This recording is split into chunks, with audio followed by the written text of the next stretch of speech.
WELSTech is a bi-weekly podcast exploring the intersections of technology and ministry.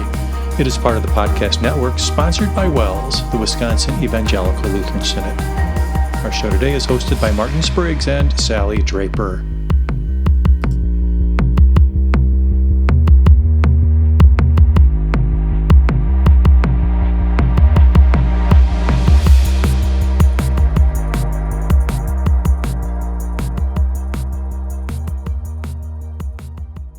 Welcome to WELSTech, everyone. We are coming to you from the WELS National Conference on Lutheran Leadership, and we got three of us here tonight to talk about all the exciting things we've been experiencing this week. I'm Sally Draper, regular co-host of WELSTech, and I'm here with Martin Spriggs, my partner in crime.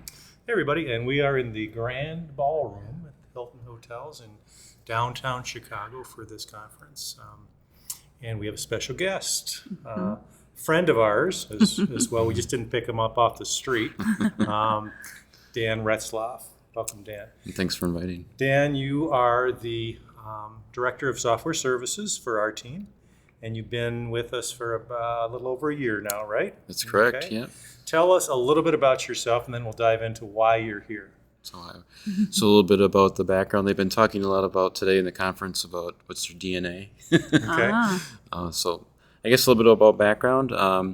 Born into the WELS. I was raised in Lomira, Wisconsin, where my father was the pastor at St. John's Lutheran Church in Lomira, and went to high school at Winnebago Lutheran Academy. So, and then from there, I went into tech school to learn about computer programming, and IT has been my career since that time. I had a stint where I worked at Quad Graphics printing facility in Lomira, and I worked in the automation team there. From there, I worked at Trek Bicycle Corporation in Waterloo.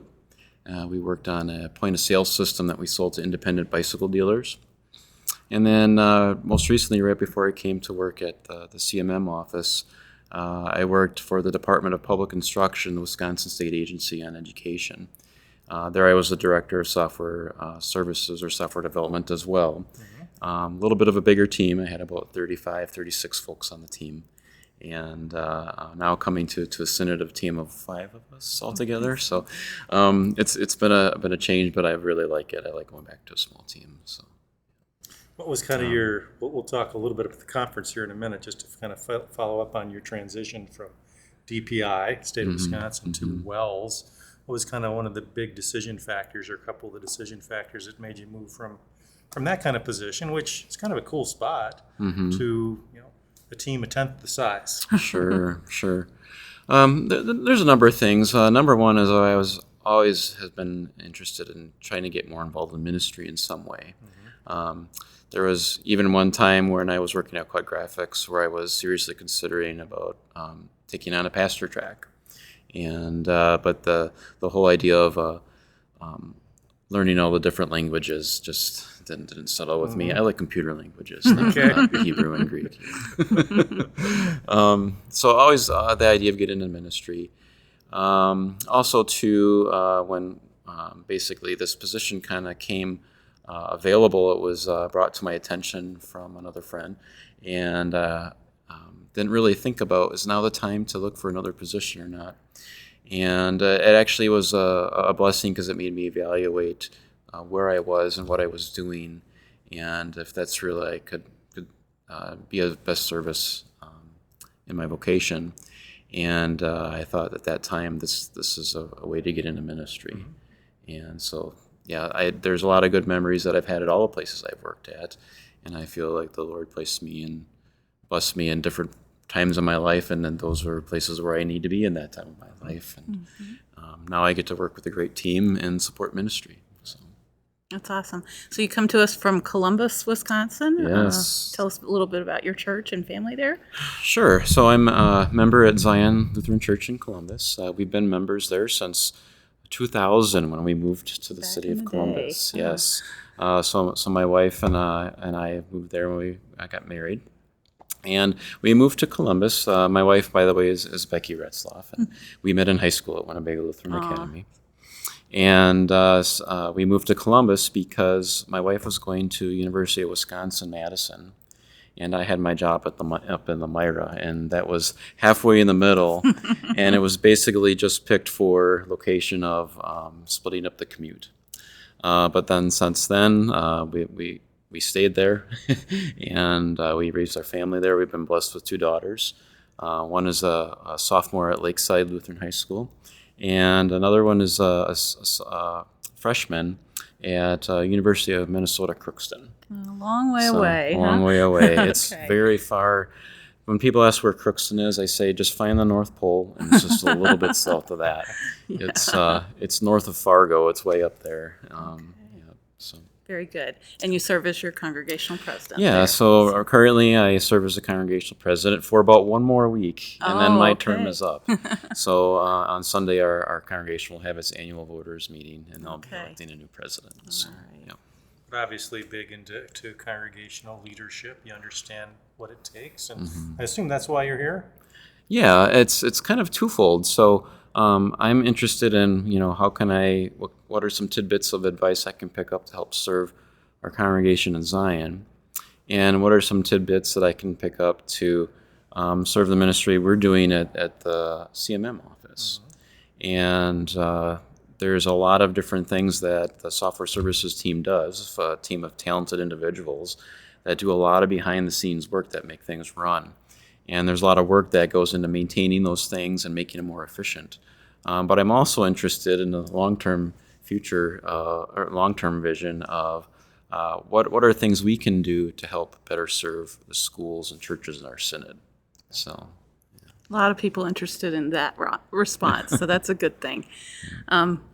So here we are. We made it to Chicago. We've actually made it through probably more than half of the conference. We have another half day left tomorrow, but I'm kind of feeling information overload at this point. It's been quite a busy day and a half of conference with a few of our friends, 1,300 people gathered here. And I think one of our goals tonight was just to kind of reflect a little bit on some of the things that we've seen and done. So first day was very focused on large group sessions. There were 3 different keynotes, just really amazing information shared. And worship with communion with 1,300 of our friends. That was super special. And then today, all day long, breakout sessions. So maybe you guys can tell us what was some exciting things you've done. So I think just starting the day off with the worship that they did with, how many people were in the room? 1,300 some people and up. And everybody singing it. That was pretty neat. Chills. It's very true. Yeah. When you looked at the offerings for the workshops and the keynotes, different ones resonated with you, I'm assuming. So what stood out? Yeah, I took kind of a wide different selection, I would say, all over the board. It's not just focused in one area. There's a lot of workshop sessions out there that are available and they all seem interesting. So I'm looking forward afterwards and finding some of the presentation notes and things like that were in some of them. And you and Becky split up. We did, yeah. Today we split up. So, yeah, my wife, Becky, I didn't explain before, but she is the finance director at Lakeside Lutheran High School in Lake Mills. So we came here together. She came focusing on how, she can better serve at Lakeside and me how I can better serve at our congregation and the synod. So. Okay. Any nuggets that you packed away and you're going to take back?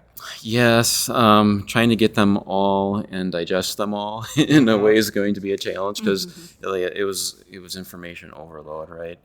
But some things that just kind of pop in my head from the sessions today. I went to a session on rethinking church governance, and you were in there with me as well. And I thought that was good, talking about how some congregations are kind of going at it a little bit differently than the traditional board structures that they've had in place for a couple centuries, right? And talking about it, my takeaway was how can you better structure some of your church governance and decisions and the way you get more people involved, but specifically in how you make it more inclusive for women to get involved in your ministry while still abiding to the biblical principles. Yeah. I was in a related one that talked about as you move towards more men and women working together in the church, how they communicate and how their styles are different. It hit all the nails on the head. I think it applied to our team for work as well as in the church. But uniquely, our boards and committees and things of the church have traditionally been men. So it would be a lot different than the business side where you typically mix and stuff. So they said women thought like spaghetti and men thought like waffles. So if you stick with that, women are all over the board and connecting things, and men are very compartmentalized and targeted on one thing. So, so I think that's a pretty good nugget to take away. One thing that occurred to me, and this is probably good for all of us to remember, is that every congregation is different. You know, we have our own congregational experiences, so we think all congregations are kind of like us, even if we have previous congregational experience. The one that, I just left a congregation that I'd been at for 18 years, so I thought, this is the way church is.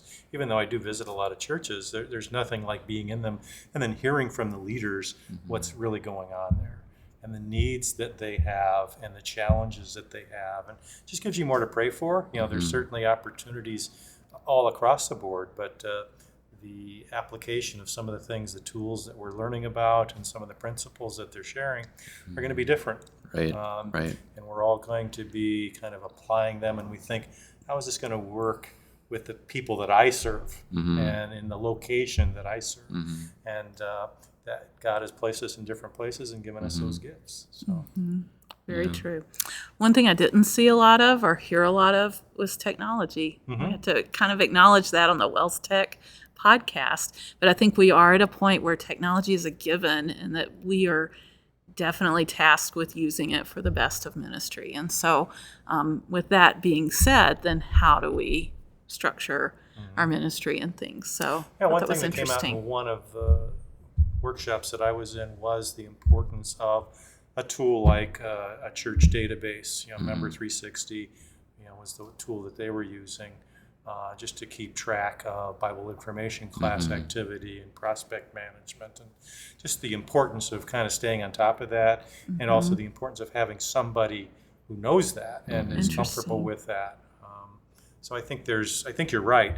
Technology isn't a course of study at this point. It has to be a part of what you do. Absolutely. Which is a challenge for us to figure out, what gets them over that hump to make that an effective use of technology versus it's just thrown into the mix because it's supposed to be there, but how do you really take advantage of it? Very true. One of the discussions I had was, I believe it was one of the pastors from St. Peter's in Milwaukee, and along the lines of, having the data available to know their membership and to be able to use different reporting to help make not business decisions, but decisions on how to go about prioritizing ministry needs. Yep. So this percentage of church has not attended physically and been in a worship service since COVID, and this percentage has, and how do you go out and figure out how your ministry is going to be executed if you don't have some of that information at hand? Analytics, data analytics are have value in the church as well. So. Very good. I heard things on small group ministry. I heard things on youth-focused ministry, but making it more intergenerational. Again, men and women type topics. And then I heard the one that ended my day was really interesting about doing secular nonprofit volunteer work as a congregational objective to just be in the community and rubbing shoulders with people and letting your light shine. Yep. And just a lot of really neat examples of that. One group just gives out the programs at the state rodeo, and they're wearing their church shirts. So their church shirts are all over the place, but they're just volunteering and doing that and letting their light shine. So many really practical and exciting things that people are doing and sharing. Yeah, that's one of the benefits of a conference with 1,300 people. True. There's 1,300 experiences, 1,300 stories, you know, ideas, etc. One neat fact, I think that they said about 52% of the people here are lay people. people. Wasn't that exciting to hear that the lay people really engaged in this and are here to support the ministry? It's not just the pastors having to do all the work. Conference, yes. Every 3 years. So if you're not here this year, you've got a chance in a few years. It's very well done, I think. Accommodations are great and a fairly reasonable price, too, for all that you're getting. We have a few minutes left, Dan, so let's talk a little bit about your day job. Sure.